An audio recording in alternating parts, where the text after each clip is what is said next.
ஒரு அழகான காட்டில் பல விலங்குகள் சந்தோஷமாக வாழ்ந்து கொண்டிருந்தன. அங்கு ஒரு தைரியமான ராஜா சிங்கம் இருந்தது. யானை, மான், குரங்கு, கரடி எல்லோரும் ஒற்றுமையாக இருந்தனர். ஆனால் சில நாட்கள் கழித்து காட்டில் கடும் வறட்சி ஏற்பட்டது. குளங்கள் வறண்டு போயின, நிலம் பிளந்து போனது, தண்ணீர் இல்லாமல் விலங்குகள் சோர்ந்து விழுந்தன. இதைக் கண்ட ராஜா சிங்கம் மிகவும் என் மக்களை எப்படி காப்பாற்றுவது? கவலையடைந்தது. என் மக்களை எப்படி காப்பாற்றுவது என்று யோசித்தது. உடனே அது பக்கத்து நாட்டின் ராஜாவை சந்திக்கச் சென்றது.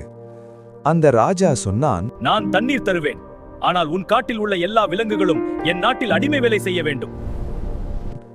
நான் தண்ணீர் தருவேன், ஆனால் உன் காட்டில் உள்ள எல்லா விலங்குகளும் என் நாட்டில் அடிமை வேலை செய்ய வேண்டும். அதை கேட்ட ராஜா சிங்கம் அதிர்ந்தது. சில நிமிடம் அமைதியாக நின்றது. பிறகு தைரியமாக பேசினது. இல்லை, என் மக்களை நான் ஒருபோதும் கொடுக்க மாட்டேன். நான் மட்டும் உன் அரண்மனையில் வேலை செய்கிறேன், ஆனால் என் மக்களை விடு.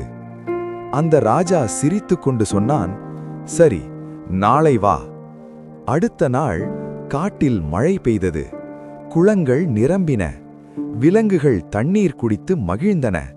ராஜா வாழ்க என்று அனைவரும் கத்தினர். ஆனால் அவர்களுக்கு தெரியவில்லை, அவர்களின் ராஜா தனியாக அவர்களுக்காக தன்னை அர்ப்பணித்து சென்று விட்டான். உண்மையான ராஜா யார் தெரியுமா? தன் மக்களுக்காக தன்னை தியாகம் செய்பவனே உண்மையான ராஜா.